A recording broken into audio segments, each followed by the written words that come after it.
Hey, welcome to Craft, Make, and Roll Up My Sleeves. Today, I'm going to show you how I made this armoire with a bed inside it.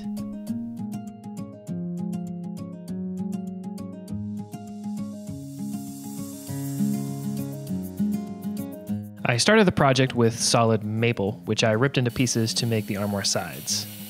Yes, this was a job for a table saw, which I do not have. The armoire will have doors and a set of pretend drawers that come off easily to allow the bed to fold down.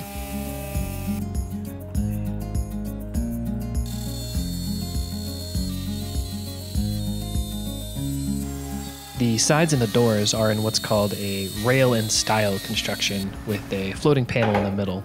So the first chore was to route out channels in the stiles and cut tenons onto the rails.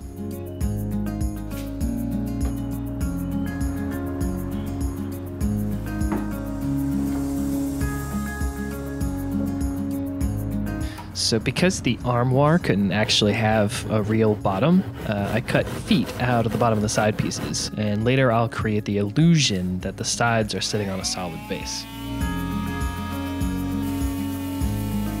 After that, I did a few days of sanding.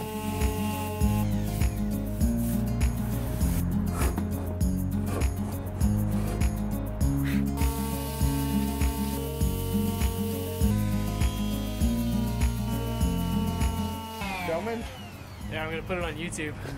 Did you do all the trim and all the finish? I mean, you just started with wood, right? Yeah.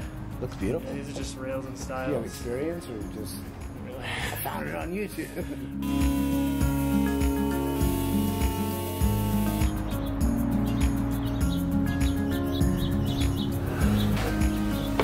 I actually really like the idea of furniture with hidden functionality. And of course, living in the city means that you have to make the most out of every inch of floor space that you have. Here's where the armoire gets a little bit weird. I needed a structure to support the fake doors and the drawers, something for them to attach to. So I took maple 2x1s and inset them to the inside of the side pieces. They're fixed in place with dowel pins and glue.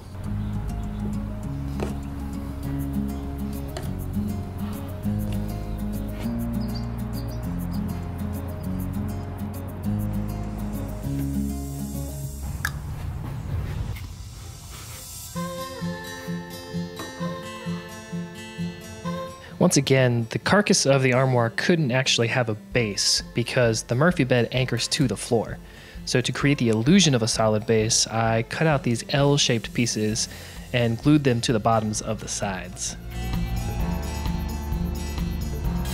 After that was done, I moved on to the fake drawers. I used maple 1x6s for these and routed a 1/16 of an inch rabbet along each of the edges. You can see the effect when the pieces come together.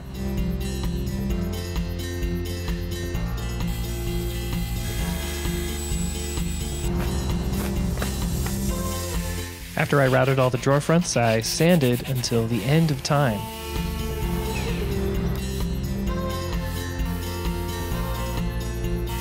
Off camera, I used dowel pins and wood glue to join the faces together into a 2x3 grid.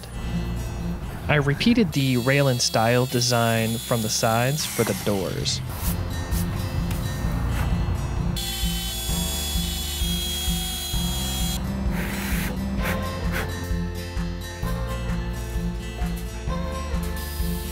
Cutting the plywood would have been another great application of a table saw, but instead I did this ridiculous thing.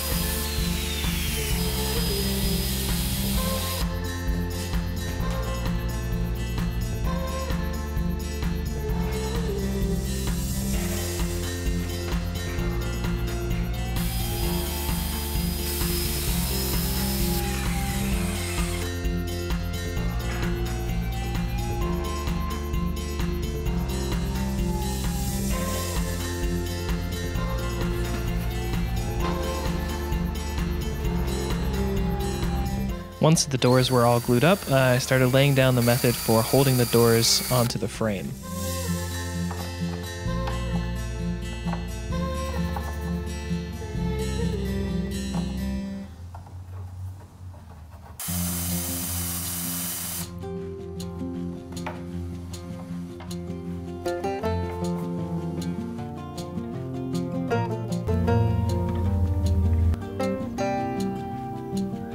These magnets worked well for aligning the doors in the correct spot, but they didn't have enough strength to hold the doors on without a risk of falling, so I later added double ball catches to hold them on a little more securely.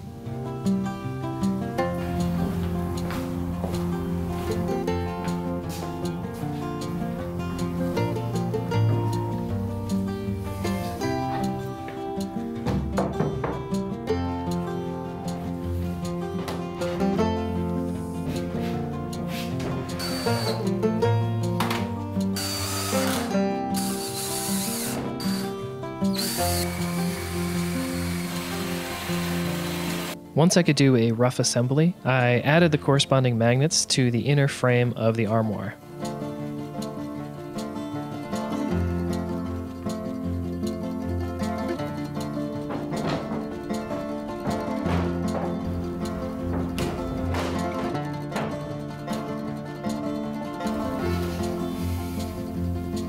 The finish I chose for this project was this gray stain I found from Weather Wash Finishes. I brushed on a heavy coat and the maple turned gray in just a few minutes and boosted the contrast of the grain really nicely.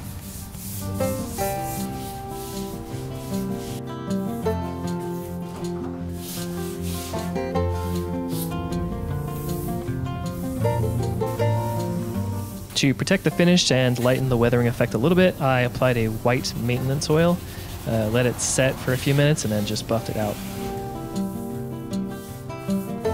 After the finish dried, I added some door and drawer pulls and put it together in the guest room.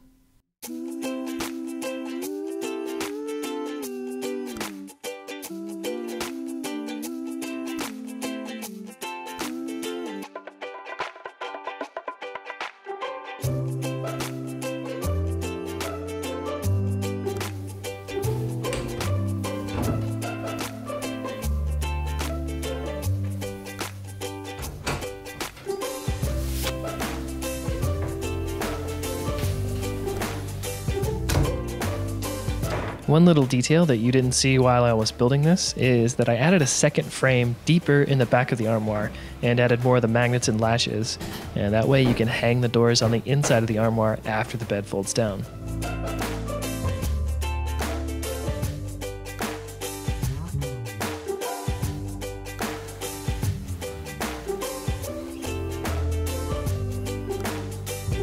Overall, I'm really happy with how this armoire turned out. It looks like a real piece of furniture, and it doesn't take up space like a guest bed would. Thanks for watching.